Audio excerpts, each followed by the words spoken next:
Hey everyone, I'm Mariah. This is my personal leadership philosophy presentation.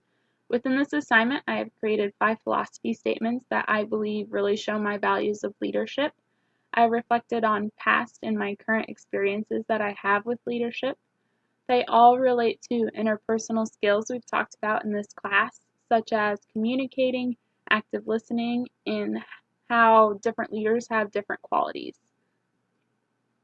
In high school, I was a part of an organization called Future Business Leaders of America, or more commonly known as FBLA.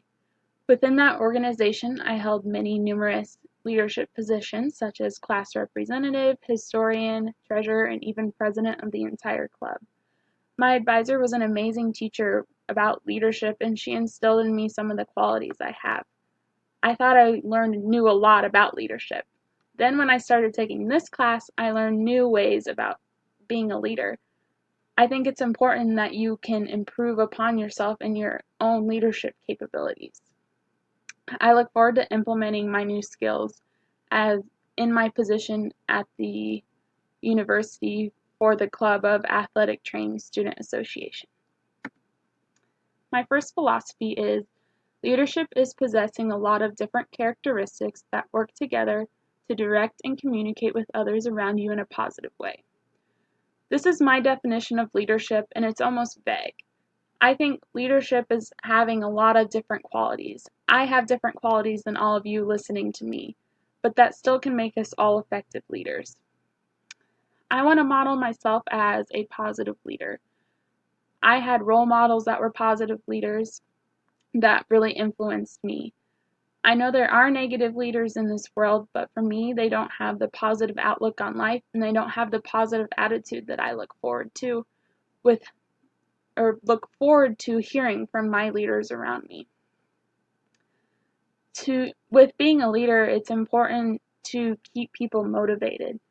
There's times when there's going to be a stall in progress or even steps backwards, but as a leader, it's your job to keep people motivated to keep moving forward. My second philosophy is I believe that becoming a leader is a journey and you are constantly making changes to your own definition, the ways you lead, and how you view leaders around you. The idea of leadership is constantly changing. What you were 2 years ago when I was in FBLA is way different than where I am now. I think I've become a better leader even just after this class. Taking classes or reading a book can give you new ideas that you can implement into your own leadership capabilities. I think that's really cool with leadership because you may be a good leader, but in 3 years you could be an even better leader. There's always room for improvement because no one is perfect. As a leader, I think it's important to know your own strengths and weaknesses. My third philosophy is the possibility of being a leader is present in almost all areas of your life, whether it's in school, work, or your family life. I think it's important because there is a leading opportunity everywhere. So for school, for example, this could be starting your group project. You could be the one that starts the communication line and kind of give ideas for how you want the project to go. In work, it could be coordinating a luncheon to get better acquainted with your coworkers around you. In your family life, becoming a leader can be setting up Christmas plans and having a schedule of events. I think being a leader, you just have to find the responsibility and opportunity and take it if you want to be the leader. There are times that I'm not always a leader, that I'm a follower, and that's okay too. My fourth philosophy is I believe integrity, loyalty, collaboration, humor, and achievement are essential values to possess as a leader, especially for me. I know above I talked about how leaders all have different values and traits.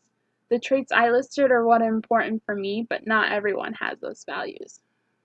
For me, integrity is important because I'm going to be honest with everyone around me, and I kind of expect that from everyone around back to me. I think it's important because that's how I can gain trust and respect from others, but I can also trust and respect the others around me if they do integrity back to me. Loyalty is important because when times get tough, you want to show that you're going to stay for the long run. You're not going to run away. Collaboration is important because that's your open line of communication between talking to people, and it's also active listening. Humor is important because not every situation has to be serious. I have a humorous side. I think it's important to not have such serious conversations all the time. And finally, achievement is super important to me because I was in sports. I was a big competitor growing up. But when you finally achieve and have that success and fulfillment feeling, that keeps people motivated to keep going. Setting goals is a way to have achievement within leadership projects. My fifth philosophy is by respecting others' opinions and perspectives, I know that they can be open and share information with me with full honesty. This active listening comes into play with this philosophy. I think it's important to simply listen and hear what others are actually saying because they can give you new creative ideas to implement into your projects. Those are the people that really help you succeed as a leader. In closing, I'm really surprised at how far I've come in this 8-week class. I have learned so many new things to implement into my leadership capabilities. Thanks for listening.